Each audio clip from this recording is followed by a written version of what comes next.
नगर निगम के चुनावों को लेकर नेता व लोगों की ओर से ये कयास लगाने शुरू कर दिए गए हैं कि आखिर नगर निगम पर हक किस पार्टी का होगा।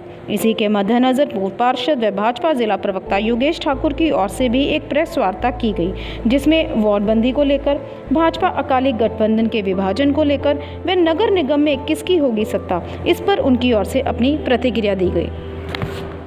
सर, वार्डबंदी को लेकर क्या करना है, क्योंकि भाजपा जो है वार्डबंदी के खिलाफ हाई कोर्ट तक गई है, मगर हाई कोर्ट ने याचिका जो है वो खारिज कर दी है। अब तो जनवरी के अंत में या फरवरी के स्टार्टिंग में जो है वो इलेक्शन होने निश्चित है। इसके बारे में आपका क्या कहना है? देखो, एक लोकतांत्रिक अधिकार है हर आदमी के पास, हर पार्टी के पास, पॉलिटिकल पार्टी के पास, क्योंकि वार्डबंदियां जो है वो हर चीज़ का एक टाइम लिमिट होती है। इन्होंने टाइम लिमिट से पहले वार्डबंदियां की। वार्डबंदियां rotation wise, general to reserve, reserve to lady, ये तो चलता ही रहता है, ठीक है। पर इनकी वार्डबंदी जो है वो अजीब तरह की वार्डबंदी थी, वो गैर कानूनी वार्डबंदी थी। क्योंकि अब मेरे ही वार्ड का आप एग्जांपल ले लीजिए, इन्होंने राउंड सर्कल में से सिर्फ हमारी गली उठा के वो उसको 11 नंबर वार्ड जो है वो जो पहले 19 था उसमें जोड़ दिया। तो ये मतलब आने से पहले ही मोहल्ले को फाड़ दिया है उन्होंने। मतलब मैं तो ये कहूँगा, क्योंकि जो आदमी बाहर कंपनियों में काम करके आया हो उसको नहीं पता होता कि एक एमसी के लिए एक वार्ड की क्या महत्व है। वार्ड जो होता है वो उसका परिवार होता है। परिवार को आने से पहले ही टुकड़े टुकड़े कर दो आप, तो ये इमोशनल चीज़ें होती हैं। ये इमोशनलेस जो आदमी है उनकी समझ से परे है। बाकी वार्डबंदी जो है वो मोहाली की जो कॉरपोरेशन है उन्होंने सुप्रीम कोर्ट में लगा दिया हुआ है। अभी वो 4 जनवरी को उसकी आगे सुनवाई है। बाकी हमें कानून प्रक्रिया पे पूरा विश्वास है। और जो है भारतीय जनता पार्टी वो हर तरह से इलेक्शन लड़ने के लिए बिल्कुल तैयार है। पुरानी वार्डबंदी भी हो जाए तब भी है, नई पे हो जाए तब भी है। भाजपा के प्रवक्ता हो आप, और ये भाजपा का गढ़ माना जाता है, मगर अब जो है वो राज्य में कांग्रेस की सरकार है। क्या आपको लगता है कि इससे जो है कांग्रेस को फायदा मिलेगा, और क्या नगर निगम कांग्रेस के हक में जा सकती है? क्योंकि भाजपा और अकाली भी जो है वो सेपरेट हो गए। अकाली भी कह रहे हैं कि हम लोग 50 के 50 वार्डों में खुद लड़ेंगे, तो क्या उसका खामियाजा भाजपा को तो नहीं भुगतना पड़ेगा? देखिए, जो अकाली दल की बात कर रहे हैं वो भारतीय जनता पार्टी का अलायंस जरूर है काफ़ी सालों से। पर आप पिछला जो है वो इतिहास देख लें कि अकाली जो है वो हमेशा अलग ही, जो सरपंचियों के इलेक्शन या पार्षदों के इलेक्शन उन्होंने हमेशा अलग ही लड़े हैं। और इस बार भी उनके पास लोकतांत्रिक अधिकार है, वो भी इलेक्शन में उतरे। ये तो जनता जनार्दन है, वो देखेगी किसको जनसमर्थन देना है।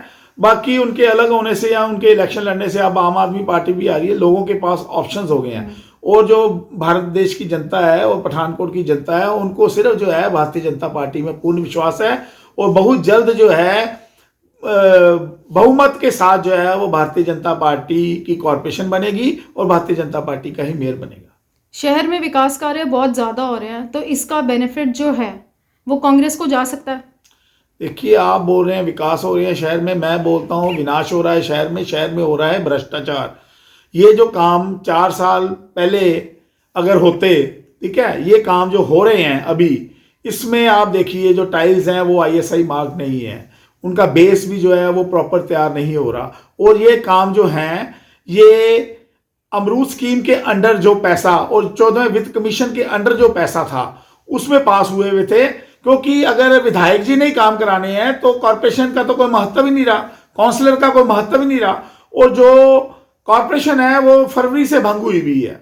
इसीलिए ये काम जो करवाने के लिए मैं नहीं कह सकता कि भी ये विधायक जी को क्रेडिट है। ये हमारे द्वारा, और जो काउंसलर सिटिंग थे किसी भी वार्ड के थे, उनकी कोशिशों का नतीजा था। उन्होंने अपने हकों की लड़ाई हाउस में लड़ी और उन कामों को, लोगों की समस्याओं को दूर करने के लिए वो कामों के टेंडर लगवाए, वर्क ऑर्डर बनवाए। पर एक मैलाफाइड इंटेंशन के साथ उन कामों को रोका गया। आज ये लास्ट मोमेंट पे लोगों को बेवकूफ बनाने के लिए कि हम विकास की बहुत एक लहर ले आए हैं, और लोग जानते हैं, अच्छी तरह भली भांति जानते हैं। क्योंकि अगर ये विकास की बात करते हैं तो विकास जो है, जो अश्विनी शर्मा जी ने विकास के कार्य करवाए, उसकी तो अभी ये मतलब 1% भी काम नहीं है। गलियां नालियां, मैं तो हैरान हूं भी पिछले काफी सालों से गलियां नालियां तक ही सीमित रहते हैं और इतनी हल्की राजनीति कर रहे हैं। क्योंकि इनके तो सिर्फ जीते हुए जो हैं वो 8-9 काउंसलर हैं, बाकी तो सब हारे हुए ही हैं। तो तो अभी इन्होंने हारे हुए जो लोकतंत्र का हनन करके, लोकतंत्र का कत्ल करके जो हारे हुए काउंसलर हैं उनको एक्टिव कर दिया है, जो जीते हुए काउंसलर हैं उनको जो है वो डमी करने की कोशिश करते हैं। पर लोग जो हैं बड़े अवेयर हो गए हैं, जैसा बीज आप बोगे वैसा ही फल पाओगे। ये फल जो है इनको बड़ी जल्दी इसके नतीजे, गंभीर नतीजे भुगतने पड़ेंगे, क्योंकि जैसे हालात इन्होंने बनाए हैं वैसे ही हालात, अगर इनके कोई 5-7 जीत भी गए पार्षद तो वो भी वैसे ही डमी होकर रहेंगे वार्डों में, क्योंकि एक इन्होंने नई रीत चला दी है। इन्होंने एक नई रीत चला दी है कि हारे हुए काउंसलर जो हैं वो एज ए एमसी काम कर रहे हैं, जो जीते हुए एमसी थे उनको इन्होंने डमी करने की कोशिश की है। पर ये विकास का जो क्रेडिट है, ये एक काम जो आज की डेट में हसल बसल में हो रहे हैं, ये काम जो थे वो 1.5 साल पहले कंप्लीट हो जाने चाहिए थे। ये सिर्फ इलेक्शन बेनिफिट लेने के लिए मैलाफाइड इंटेंशन के साथ काम रोके गए। अभी मेरे वार्ड में ही आपके माध्यम से मैं विधायक जी से पूछना चाहता हूँ, हमारी आधी सड़क पास हुई, आधी हमारी पीसी हो गई, मेटलिंग हो गई, रफ कोटिंग हो गई, पीसी पड़नी थी। आधी सड़क के लिए यहाँ पर आके डंका बजा कर गए थे, ये आधी सड़क मैं जो है वो काम शुरू करा दूंगा। आज 6 महीने हो गए हैं इनको भविष्यवाणी किए हुए कि भी मैं उस काम को शुरू करवा दूंगा, मेन रोड से रेलवे लाइन तक।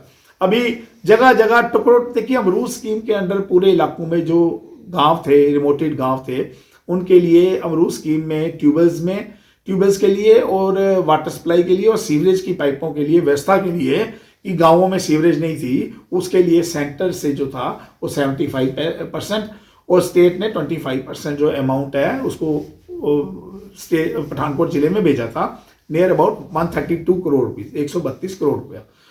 वो काम जो है वो डिफरेंट फेसिस में हर वार्ड में हो रहे हैं। मेरे वार्ड में भी हर जगह पे सीवरेज और वाटर सप्लाई का काम लगा है। 2 ट्यूबवेल, 1 ट्यूबवेल स्टार्ट होने जा रहा है।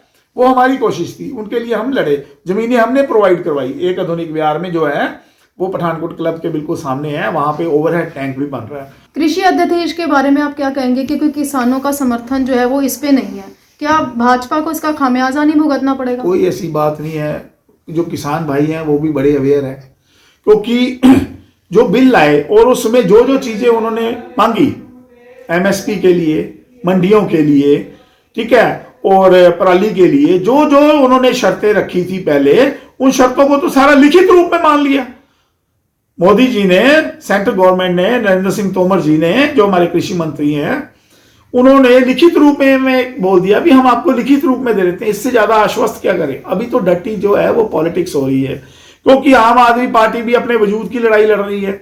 अकाली जो है वो, उनके पास भी बरगाड़ी कांड का, बैबल कला कांड का जो है कोई जवाब नहीं है। और कांग्रेस भी जो गुटका साहब हाथ में पकड़ के जो बड़े बड़े दावे किए थे, मैं 2500 रुपया बेरोजगारी भत्ता दूंगा, हर घर यूथ को नौकरी दूंगा, स्मार्टफोन दूंगा, ठीक है, 2500 रुपया बुढ़ापा पेंशन दूंगा, और कई तरह की जो उन्होंने वादे किए थे, उन वादों पे वो पूरे नहीं उतर सके। आज वो घबराए हुए हैं। अब उनको एक मुद्दा मिल गया है किसानों का। सभी पॉलिटिकल पार्टियां जो है वो, सुनने में आया है दिहाड़ियों पे भी अपने बंदे जो हैं वो सिंधु बॉर्डर पे भेज रहे हैं एजिटेशन में शामिल होने के लिए।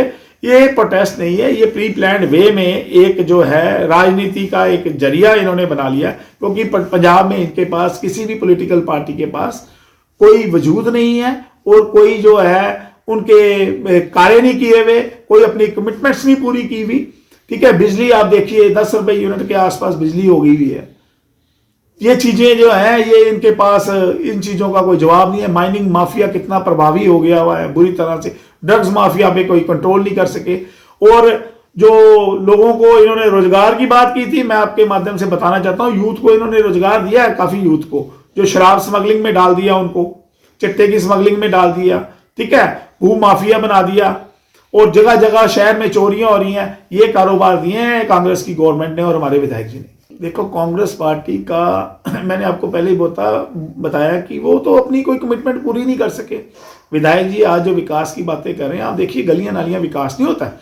जो एमएलए होता है उसके लिए ये गलियां नालियां बनाना सरपंचों का, काउंसलर्स के काम है, कॉर्पोरेशन का काम है। विधायक का काम है फंड जनरेट करा के कोई IIT लेके आए, कोई अच्छा इंस्टीट्यूशन लेके आए, कोई एम्स जैसा कोई इंस्टीट्यूट लेके आए, कोई और बड़ी चीज लेकर आए। उन चीजों को हम मानेंगे भी, उपलब्धि है विधायक जी की। जैसे हमारे अश्विनी शर्मा मिनी सेक्रेटरीट बनाया, आप जाते हैं DC ऑफिस में, आप देखते हैं सारे ही ऑफिस एक ब्रांच में एक जगह पे छत के नीचे इकट्ठे कर दिए, स्टेडियम बनवाया। अच्छे इन कार्य होते हैं विधायक के।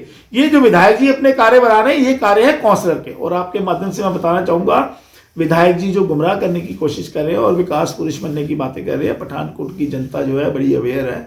बड़ा अच्छा जो माकूल जवाब इनको देगी आने वाले समय के बीच में, क्योंकि विधायक जी ने अपना कोई भी जो है वो प्रॉमिस पूरा नहीं किया जनता के साथ।